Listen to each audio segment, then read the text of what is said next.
คือในวิดีโอนี้เนาะข้าพเจ้าจะมาแนะนำวิธีการกู้ข้อมูลจากแฟลชไดรฟ์ต่างๆเนาะที่เราทำการได้ฟอร์แมตหรือว่าเราทำการลบโดยที่เราจะตั้งใจหรือว่าบ่ได้ตั้งใจเนาะฉะนั้นในการกู้ข้อมูลในซองต่างๆในนี่เนาะบ่ว่าจะเป็นซองดีหรือว่าซองซีเนาะซองที่เราลบข้อมูลไปซึ่งบางคนอาจจะเพ้อเนาะเข้าไปคลิกฟอร์แมตเนาะแต่อย่างว่าตัวนี้เนาะซองตัวนี้ข้าพเจ้าได้ทำการฟอร์แมตทิมเนาะ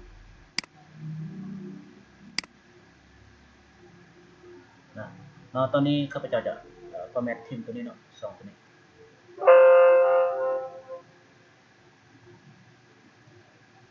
แต่ว่าอยู่ในนี้เนาะมันจะมีข้อมูล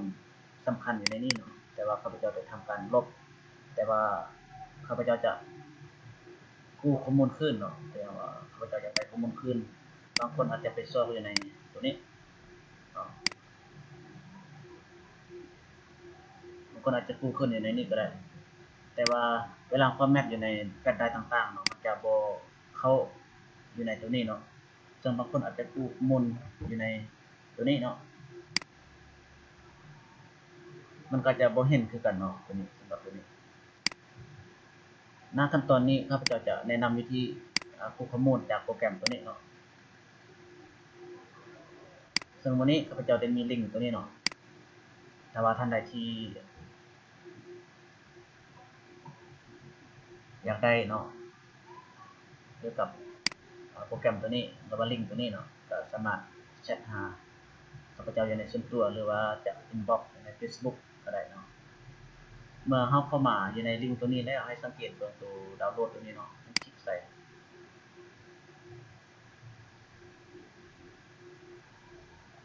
แล้วมันจะมีตัวข้อความอยู่ในนี้เนาะให้สังเกตเนาะตัวนี้ให้ทำการคลิกดาวน์โหลดตัวทำอิฐนี้เลยคลิกใส่เนาะมันจะดาวน์โหลดให้เมื่อหลังจากที่เราดาวน์โหลดปุ๊บแล้วสำเร็จแล้วเราก็มาติดตั้งเนาะนี่ในขั้นตอนการติดตั้งนี้ข้าพเจ้าจะขอแนะนำเนาะในวิดีโอนี้ข้าพเจ้าจะข้ามไปก่อนถ้าว่าท่านใดที่โหลดเนาะก็สามารถติดตั้งได้เนาะแต่ว่าข้าพเจ้าจะบ่อธิบายในการติดตั้งข้าพเจ้าจะข้ามไปก่อนสำหรับท่านใดที่ติดตั้งมาแล้วมันจะมีโปรแกรมตัวนี้ออกมาโชว์ในหน้าที่ท็อปหรือว่าจะโชว์ในบนนี้เนาะก็ให้เข้าไปคลิกเอาเนาะตอนนี้เนาะข้าพเจ้าจะทำการกู้ข้อมูลจากโปรแกรมตัวนี้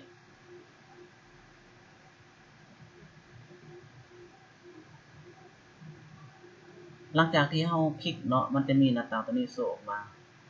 ก็ให้ติ๊กใส่ตัวนี้แล้วมา next เนาะแล้วหลังจากนั้นมันจะโชว์ตัวนี้ออกมามันจะ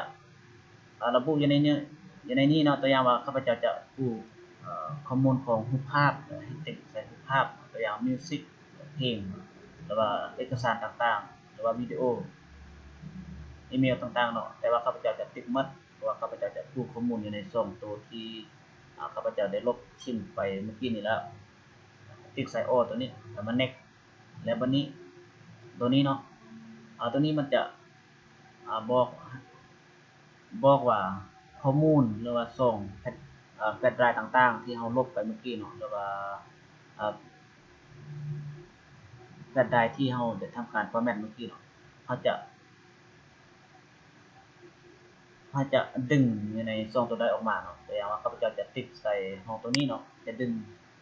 ข้อมูลจากซองตัวนี้ที่ว่าข้าพเจ้าได้ทำการลบไปเมื่อกี้นี้ก็ติ๊กใส่ตัวนี้เนาะแล้วมาเลือกข้าพเจ้าได้ฟอร์แมตตัวนี้เนาะเมื่อกี้เนาะเลือกใส่ซอง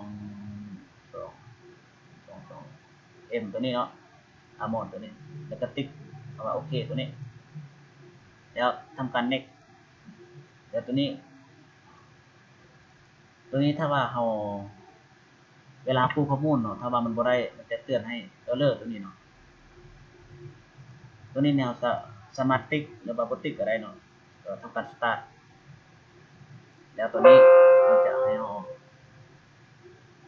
ำการแยกตัวนี้เนาะแล้วตอนนี้มันจะสแกนข้อมูลอยู่ใน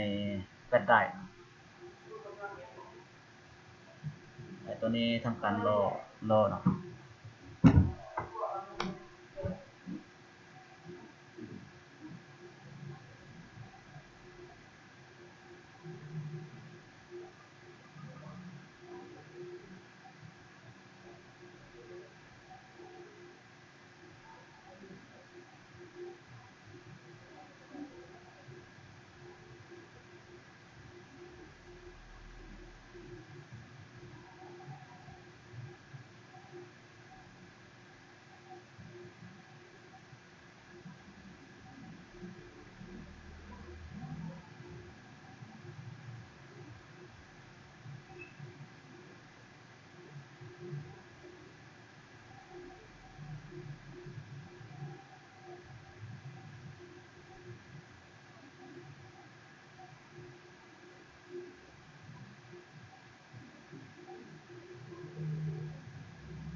อยู่ในขั้นตอนตัวนี้เนาะให้เราทาไปเอาตัวนี้40%มันให้มันฮอตร้อยก่อนเนาะแล้วก็โซ่ข้อมูลอยู่ในตัวนี้เนาะ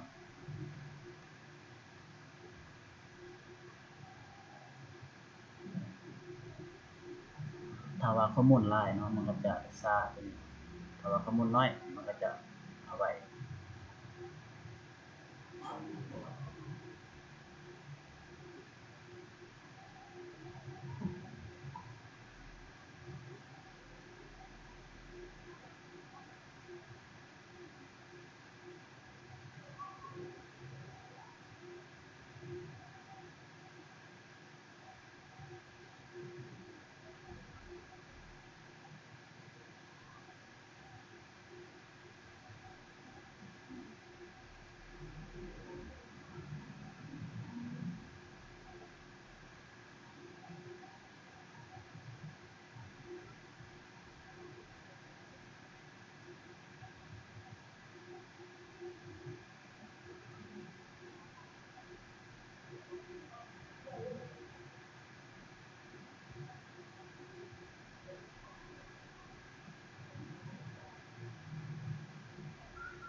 เค